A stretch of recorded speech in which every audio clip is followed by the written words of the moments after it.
o salmista Davi disse que são mais desejáveis do que o ouro depurado. Ou seja, o temor de Deus, os preceitos de Deus são preciosíssimos para a vida do ser humano. Se uma pessoa tiver ouro depurado em depósito, isso não se compara, esse patrimônio não se compara a temer a Deus. Nós estamos falando nesse mês de julho sobre o espírito do temor, que são uma das 7 manifestações do Espírito de Deus. Quando o Espírito Santo vem sobre uma pessoa, ela passa a ter temor do Senhor, que não é medo, não é medo de Deus. Esse temor do Senhor refere-se a um zelo para com as coisas de Deus, refere-se a um respeito para com as coisas de Deus. O temor é a consciência contínua de que tudo o que eu faço e até o que eu intento fazer, tudo o que eu penso, Deus conhece, Deus vê. E sem o temor não há salvação, porque o ser humano fica sem freio. O temor é como um freio que não deixa você se perder. Aqui diz assim no livro de Eclesiastes 12, versículos 13 e 14: de tudo o que se tem ouvido, o fim é: teme a Deus e guarda os seus mandamentos, porque isto é o dever de todo o homem. Deixa aí essa passagem, não tira não. Então, trocando por uma linguagem mais acessível, trocando por miúdos esse texto, é como se estivesse a palavra de Deus dizendo assim: ó, de toda a Bíblia, de tudo que você escuta, em resumo, o resumo é: teme a Deus, respeite a Deus e pratique a palavra. Continua, por favor. E por que você tem que temer? Aí vem agora um porquê. Uma coisa é você fazer algo sem saber por que está fazendo, e outra coisa é você saber por que você está fazendo. Então agora a Bíblia explica por que isso é necessário. Porque Deus há de trazer a juízo toda a obra, e até tudo que está encoberto, quer seja bom, quer seja mal. Então, vai chegar o momento para todos nós em que as nossas obras aqui irão a juízo, quer sejam obras boas, quer sejam obras más. Tudo o que nós fazemos um dia vai vir a juízo. E tratando-se do juiz, desse juiz que é Deus, não há como enganar. Você sabe que é É possível você ir a juízo, a um tribunal humano, e diante do juiz, você vê que o juiz humano, ele tem que apelar. Ele fala: olha, se você mentir em juízo, você corre o risco de ser preso. Há uma pressão. Por quê? Porque se a testemunha ou o réu mentir ou mentirem, o juiz não tem como saber o que está dentro dele. Mas Deus não. Deus já sabe de tudo. É por isso que a Bíblia diz que quem odeia seu irmão, para Deus já é assassino. Para o homem não. Ninguém vai a um tribunal humano porque falou assim: eu queria que fulano morresse. Você não vai preso por isso. Você não vai ser condenado por isso. Você vai ser condenado se você matar. Mas a Bíblia diz que é aquele que odeia o seu irmão já é assassino. Se um homem desejar uma mulher ou olhar para uma mulher com um olhar impuro, Jesus diz, já adulterou. Porque as coisas para Deus não contam, não passam a ser conhecidas quando nós falamos, ou quando nós agimos, ou quando nós fazemos. Deus conhece tudo na origem. Você sabe que todos nós temos dentro de nós uma área privativa. Cada um de nós tem dentro de si uma área privativa, que é a nossa mente. Ninguém entra, nem o diabo. Ninguém pode entrar na sua mente. Só tem um ser, uma pessoa capaz de acessar o que você está pensando aí agora. Só Deus. Nem mesmo as pessoas mais íntimas que você tem na sua vida, sua esposa, seu marido, sua mãe, seu filho, ninguém pode entrar. Isso aqui é privativo, é a nossa mente. É como o Santo dos Santos. Tem um hino que diz, com base na Bíblia, tem um hino que diz: no Santo dos Santos a fumaça me esconde, só teus olhos me veem. Lembram dessa canção?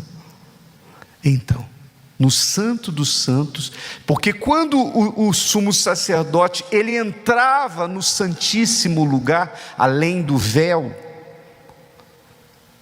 era só ele e Deus. Ele não podia levar a esposa, o sumo sacerdote não podia levar a esposa dele, ele não podia levar o filho dele, ele não podia levar um sacerdote amigo. Quando ele entrava no Santíssimo Lugar, era sozinho.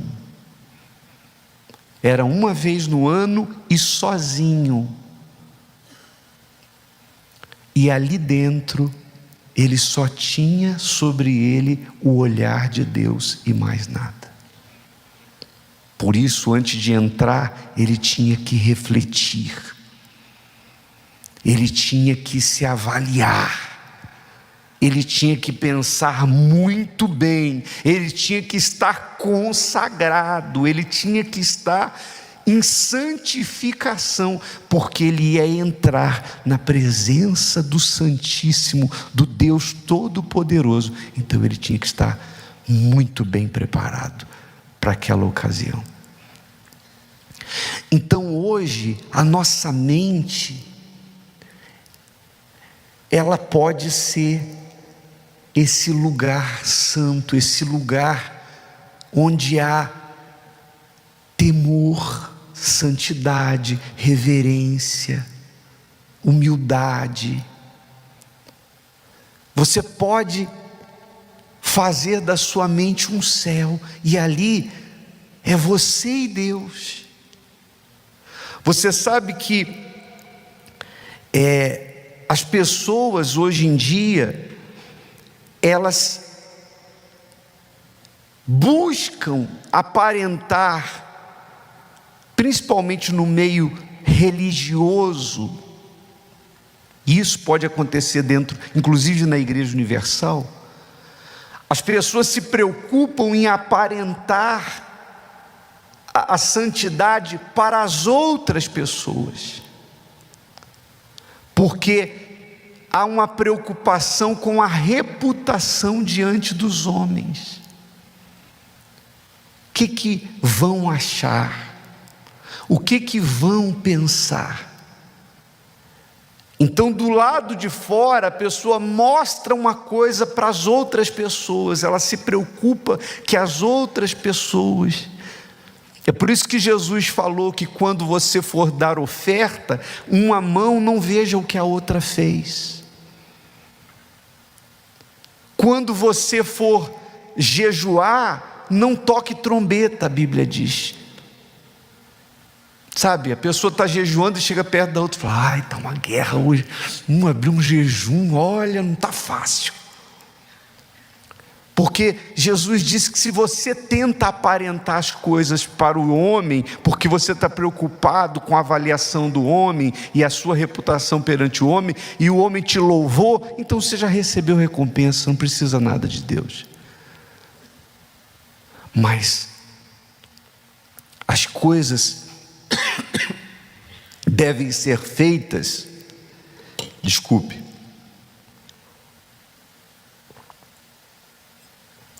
no Santo dos Santos, nessa área privativa que há aqui. Ali é você e Deus. Amém, pessoal? Você pode ter uma boa reputação aos olhos de todo mundo, ganhar elogios de todo mundo, mas se aqui dentro você não está bem, você não vai ter paz. Você não vai ter paz. Aliás, você não vai ter fé. Porque se você não teme a Deus, você nem crê em Deus. Você sabe que o incrédulo, o ateu, ele luta com todas as suas forças para negar a existência de Deus. Deus não existe. Os cientistas tentam provar que tudo que está aí nasceu de uma explosão. Às vezes é até, meu Deus do céu, como é que pode? Pessoas tão cultas, estudaram tanto, tão inteligentes e acreditam na ideia de que toda essa perfeição, tudo funcionando dentro de uma sincronia, como a gente vê no universo, e a pessoa acredita ou tenta se convencer que isso tudo não teve um Criador. Mas sabe por que não quer assumir que foi Deus que criou? Porque se assumir que Deus criou, assume que Deus existe, e se assumir que Deus existe, vai ter que assumir que tem que prestar contas a alguém, e o ser humano não quer prestar contas. Ele quer fazer o que dá na telha, ele quer viver à vontade. Então ele foge de crer que Deus existe. A pessoa que diz assim: eu tenho uma fé extraordinária, mas vive na mentira,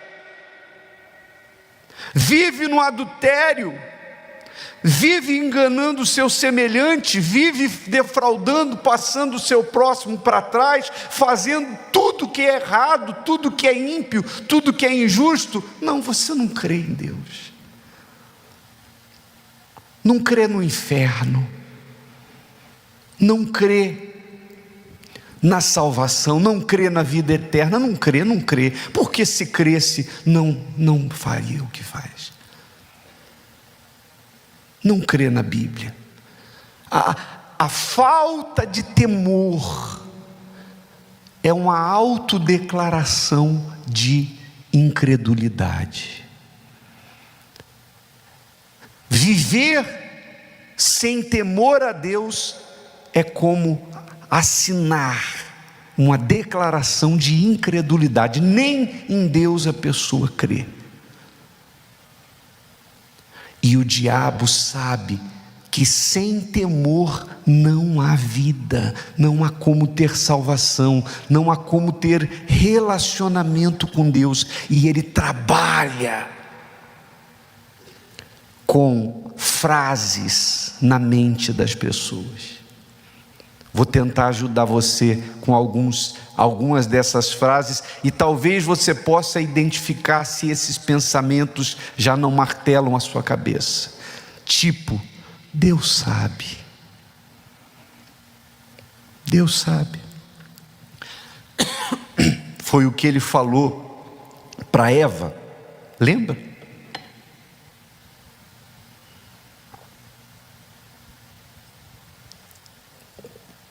O que Deus falou para vocês? O que Deus falou para vocês? Ele disse. E Eva falou: não pode, daquela árvore ali a gente não pode comer. Deus sabe que não é bem assim. Quando você comer, você vai ser igual a Deus. Então, o diabo trabalha com Deus sabe. O diabo trabalha com ninguém está vendo. Ninguém está vendo. Ninguém vai saber. O diabo trabalha com só essa vez. Só essa vez. Ninguém está vendo, ninguém vai saber, é só essa vez. São frases que o diabo trabalha. Mas Deus sabe.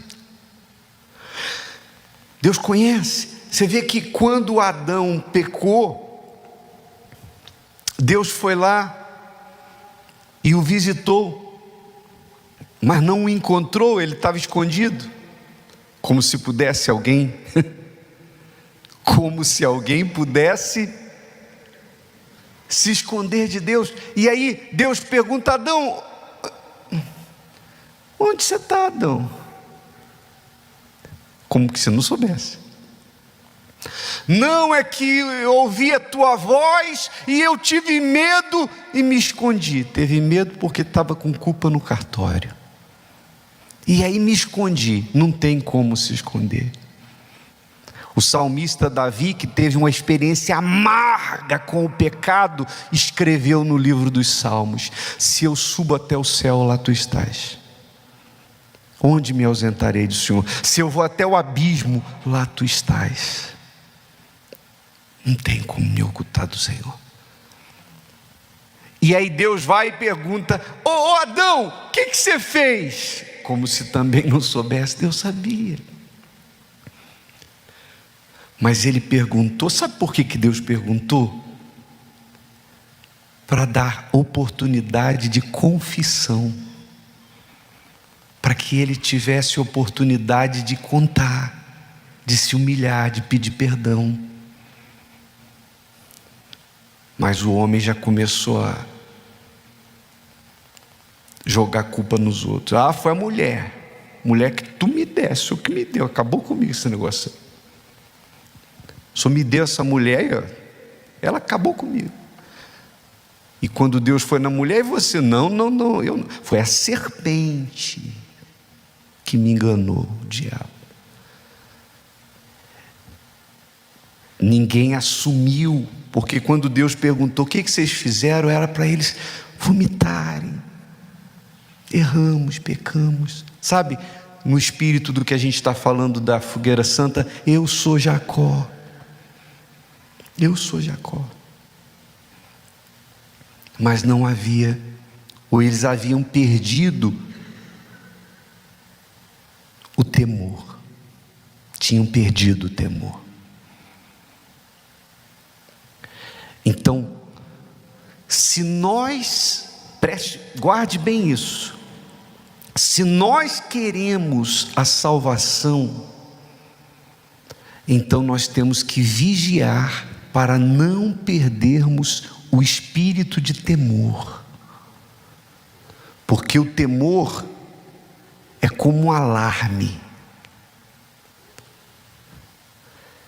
E ele tem que estar na medida certa. Medida certa. Imagine que você tem um carro. Você sabe que quando a pessoa se converte, o alarme dela está meio desregulado. É normal para quem está iniciando na fé, o alarme dela, o alarme do temor dela, está meio desregulado, e aí dá um pouco de trabalho. Sabe o que é o alarme meio desregulado? Imagina você tem um carro que tem um alarme muito sensível. Aí você coloca o carro na garagem, vai dormir à noite, aí passa um caminhão na rua. Só do caminhão passar, o alarme do seu carro já pi, pi, pi, pi, pi, pi, pi. Aí de madrugada você tem que levantar lá para ir com o controle para desligar. E não tinha ninguém roubando nada, não tinha invasão nenhuma, mas é que ele está muito sensível. Então tem gente que a consciência dela é assim, ela está começando na fé, ela fica assim, qualquer coisinha, ela já fica, pequei, errei, ô pastor, é que eu só pensei isso, está errado, eu vou para o inferno, isso, você tem que ficar, é criança, você tem que falar, não, isso aí é bobagem. A pessoa fica com aquelas perguntinhas bobas, infantis, mas é porque ela está com excesso de temor, então ela fica com a consciência, o alarme dela é até sensível demais. Qualquer coisinha ela já está procurando alguém, ô obreiro, ô levita, me ajuda, vem cá, isso é pecado, eu fiz isso, eu falei, coisinhas assim. Mas também tem gente que o alarme dela está desregulado para o outro lado, e normalmente isso acontece com os que são antigos, quem tem muito tempo de igreja. Sabe aquele alarme que é o contrário? Ele não dispara nem com um ladrão entrando. A sensibilidade dele está tão ruim que nem roubando o carro, a pessoa vai lá e não disparou o alarme, não, o carro estava aqui, levaram embora, não disparou o alarme, não está funcionando mais o alarme. Então tem gente que já está corrompida e ela já, sabe, ela faz tudo que o incrédulo faz, mas na cabeça dela diz, tem problema não. E ainda tem uma frase que o diabo usa muito, essa é uma das mais bem sucedidas frases de Satanás, é a graça de Deus, você está na graça. E aí a pessoa tolera tudo, aí ela, isso não tem problema, aquilo não tem problema. Aí quando vê, ela é uma pessoa que vive na mentira, ela já está traindo e não tem problema, ela já está enganando o próximo e não tem problema, ela está defraudando o seu semelhante e não tem problema, não tem problema, não dispara mais, acabou. É como aquele dente que não tem mais raiz, já fez canal, você pode jogar água fria, pode jogar o quente, pode fazer um tratamento no dente sem anestesia, já morreu a raiz, não sente mais nada. Aí fica complicada a situação. É por isso que a Bíblia diz que é quase impossível, o impossível renovar para arrependimento aquele que perdeu o temor, que desprezou as coisas espirituais. Aquela pessoa que já, sabe, para ela tanto faz como tanto fez. Então que Deus tenha misericórdia de nós, porque nós temos que guardar o temor. Amém, pessoal? O tempo passa, você amadurece na fé, você se torna uma pessoa, um ser humano mais maduro, você se torna mais maduro nos seus conceitos espirituais, mas uma eterna criança quando o assunto é temor do Senhor.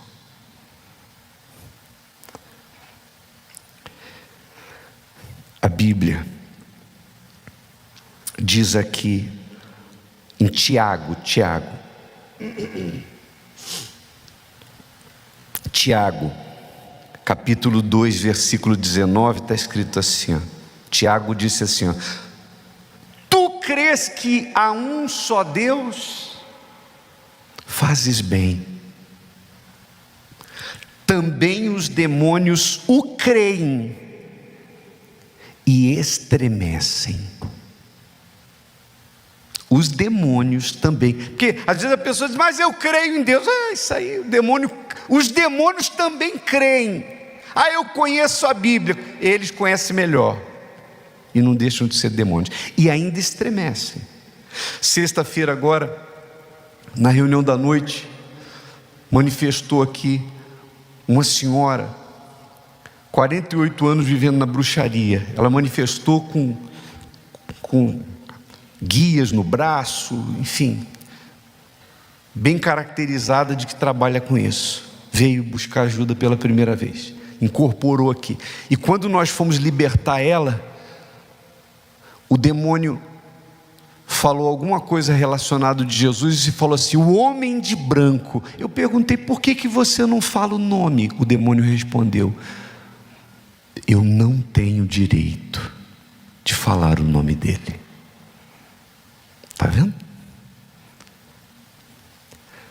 O demônio falou: eu não tenho, um demônio incorporado, que sexta-feira agora, ele disse: eu não tenho direito de falar o nome dele. E tem ser humano que faz piada com o nome de Jesus.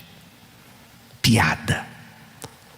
Tem gente que faz humor com o nome de Jesus. Então os demônios creem e estremecem. Quem entendeu direitinho? Se você diz assim, só para encerrar: ô bispo, o que eu faço para ter temor? Eu não tenho mais, ou eu nunca tive, o que eu faço? Provérbios capítulo 2, versículos 3 ao 5, guarda isso com você. Se clamares por conhecimento e por inteligência alçares a tua voz, quer dizer, o que é alçar a voz? É clamar, é falar alto.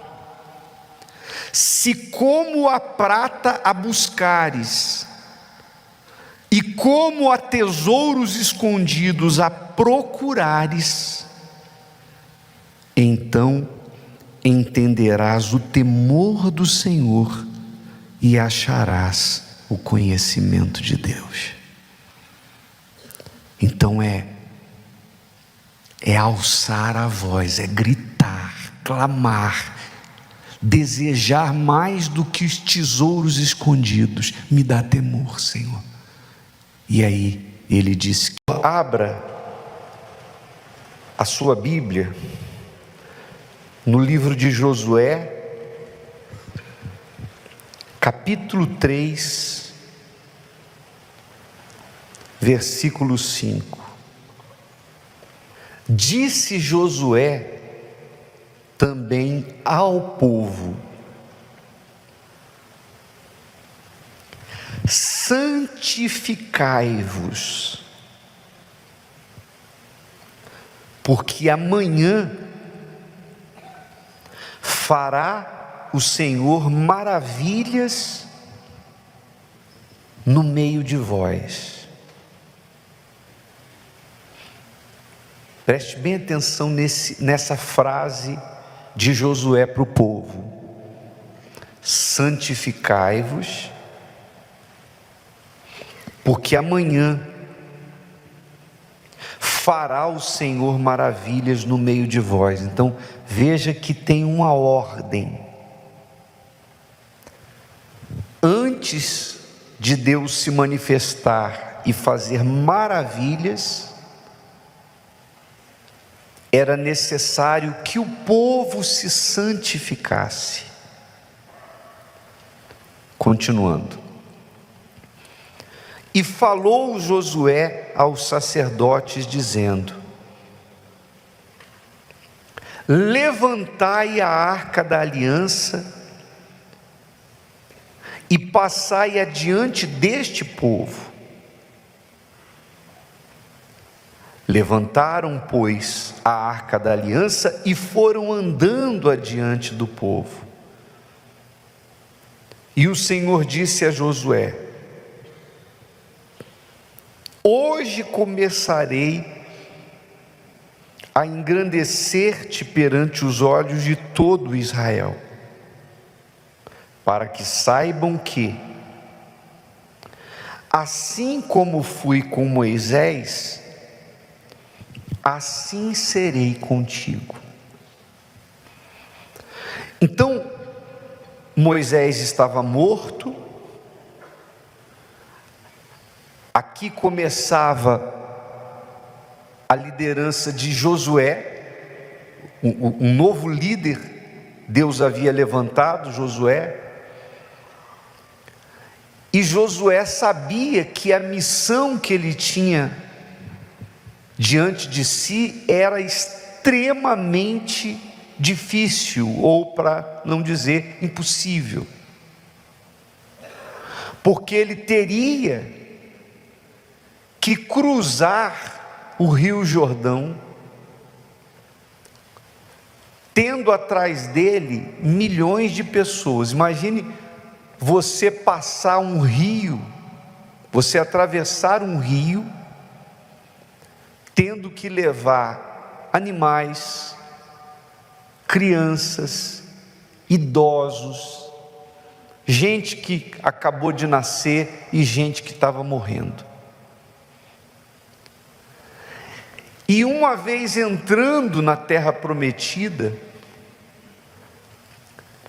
eles teriam que enfrentar 7 nações inimigas, 7 exércitos inimigos, povos estabelecidos na terra. E Josué tinha um povo que não tinha terra nenhuma, que o povo estava buscando a terra prometida, vinha do deserto. Então, qual foi a primeira coisa que Josué pediu para o povo? Ele disse: santificai-vos. Mas por que se santificar? Porque Josué sabia que não seria possível conquistar, ou melhor, não seria possível, primeiro, atravessar o Rio Jordão com aquela multidão, e também vencer tantos inimigos, 7 nações inimigas. Não seria possível esses feitos se Deus não estivesse com eles, só Deus sendo conosco. Mas Josué tinha consciência que para que Deus estivesse com eles, eles teriam que estar em santidade.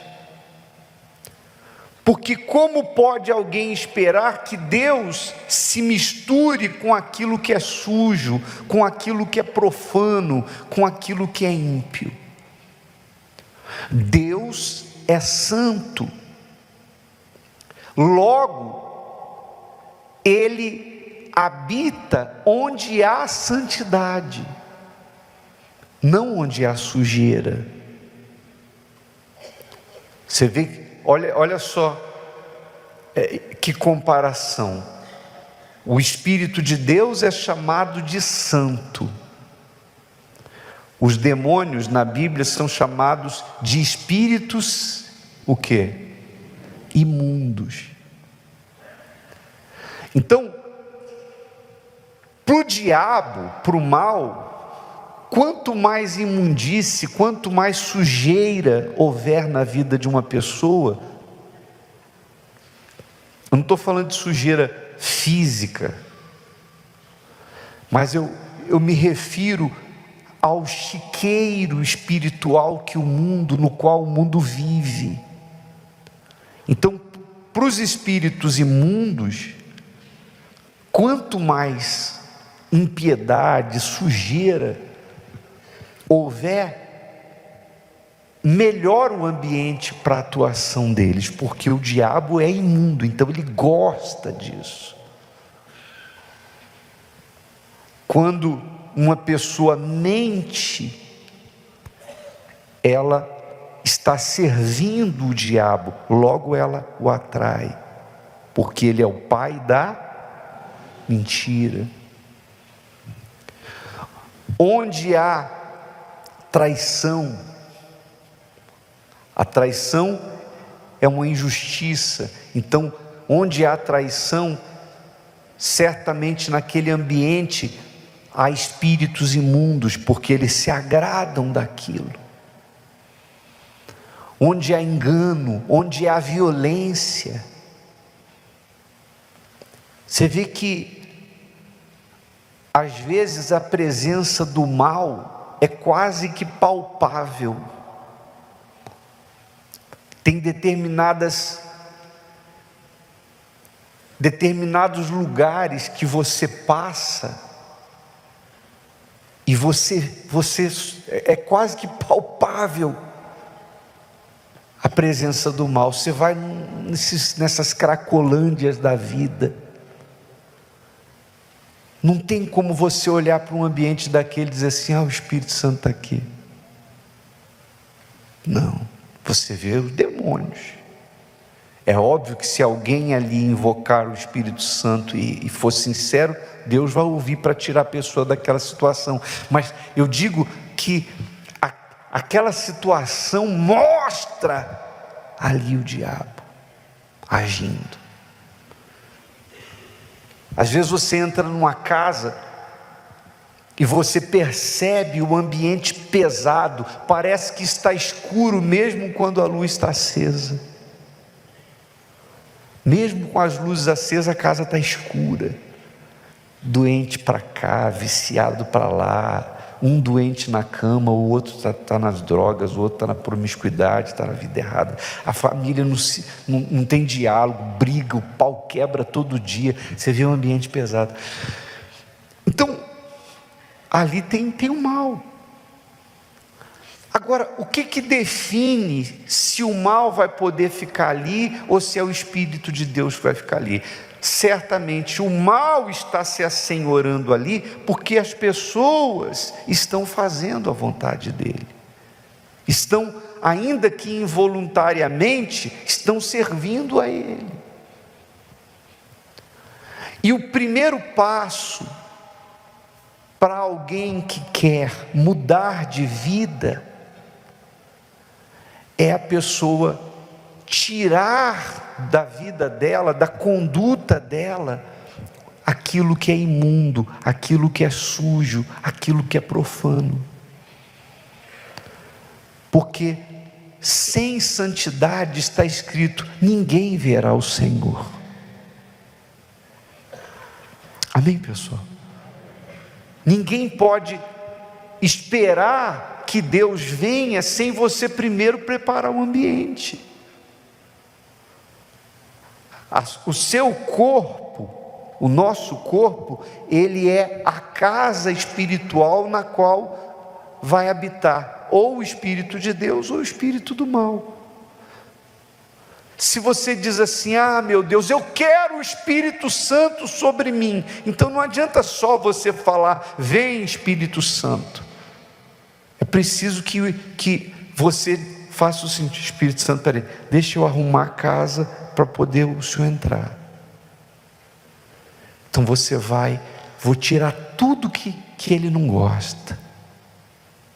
Não é assim que a gente faz. Se você vai receber uma pessoa na sua casa, se você vai hospedar uma pessoa na sua casa que você considera, você não procura saber do que ela gosta? Nos mínimos detalhes. E a gente vai preparar o almoço aqui. Será que ele gosta de feijão preto ou feijão marronzinho? Ele gosta de... Então vamos preparar esse feijão, que fiquei sabendo que eles gostam muito de comer desse feijão aqui. Se você vai hospedar alguém na sua casa, você prepara a casa de maneira que quando aquela pessoa entre, ela se sinta bem. Assim é Deus. Não adianta ficar, vem Espírito Santo, cantando aleluia, aleluia, aleluia, se a casa não está em ordem para Ele. Ser santo significa ser separado. A palavra santo significa separado. Então, se santificar não é querer ser melhor do que os outros, não é aquela coisa de dizer assim, eu vou ser um ser humano melhor, um pai melhor, uma mãe melhor, vou pagar minhas contas. Não, tem gente que não tem nada a ver com Deus, com Bíblia, com nada, e é assim. Tem gente que tem isso. Não é ser um ser humano melhor. A santidade é algo que começa dentro de você, dentro de nós. Quando você faz uma faxina na sua mente e no seu coração, e você tira do seu interior tudo aquilo que não agrada a Deus.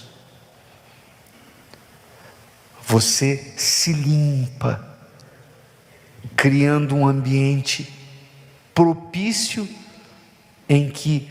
para que o Espírito de Deus possa vir sobre você, e quando Ele vem, Ele faz maravilhas. Como disse Josué, santifiquem, se santifiquem. Amanhã o Senhor fará maravilhas no meio de vós. A santidade não é uma coisa que começa do lado de fora, ela reflete no seu exterior, na sua conduta, nos seus olhos, na sua maneira de ser, de agir, de tratar as pessoas. Sim, ela reflete, mas ela começa dentro de você. A santidade não vem por uma doutrina de igreja, em que a igreja diz assim, não pode isso, não pode aquilo, não pode aquilo outro, e aí a pessoa começa a se voltar para aquela doutrina, mas ela só muda por fora, porque do lado de dentro ela fica assim, eu estou vestindo essa roupa aqui porque eu vou para a igreja, mas a minha vontade era andar mais assim, sabe, escrachado, ou eu queria ficar, a mulher diz, eu queria ficar com um corpo mais sensual, uma roupa mais sensual. Quer dizer, não adianta você fazer as coisas do lado de fora, se não vier do lado de dentro. Quando a santidade vem de dentro da pessoa, ela deixa de fazer porque ela deixa de gostar daquilo. Eu não quero mais isso, eu odeio a mentira, eu odeio a traição, eu odeio a injustiça, eu odeio a sujeira desse mundo. Então isso é algo dentro dela, mudou de dentro para fora. Então o Espírito Santo vem. Agora, como é que eu posso esperar, ou alguém pode esperar que Ele venha e entre no que está sujo, se Ele é santo? Olha o que está escrito no livro de Jó. Uma frasezinha com uma pergunta com a resposta, bem objetiva, mas que traz uma grande lição. Quem do imundo tirará o quê? O puro. Qual a resposta? Ninguém. Ou seja, quem é que pode tirar uma coisa boa da imundície, do pecado, da sujeira?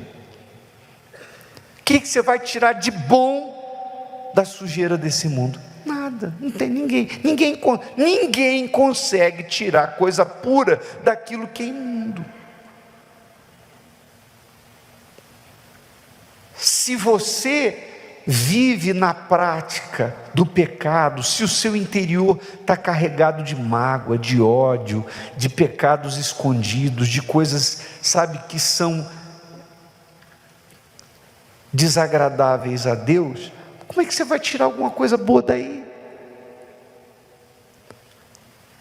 Qualquer pessoa que viva na sujeira não vai se dar bem. Cedo ou tarde ela vai quebrar a cara. Se você diz assim: bispo, eu estou traindo o meu cônjuge, isso é sujeira, isso é sujo, você vai quebrar a cara. A menos que você se arrependa a tempo, você vai quebrar a cara. Ah, bispo, mas está legal, tá gostoso. O pecado é como doce na boca, mas depois, quando vai para o estômago, é como fel. Vai quebrar a cara. Ah, só está amaldiçoando? Não, é bíblico. Ninguém tira o que é bom daquilo que é impuro. Você vai quebrar a cara. Se você está traindo, você vai quebrar a cara. Se você está enganando seus pais, seus filhos, se você está vivendo uma vida de mentira, uma vida de engano, uma vida de ódio, uma vida de vícios, uma vida de perdição, você vai quebrar a cara. E a culpa não é do diabo, é sua. Principalmente você que conhece a palavra de Deus. Tira o profeta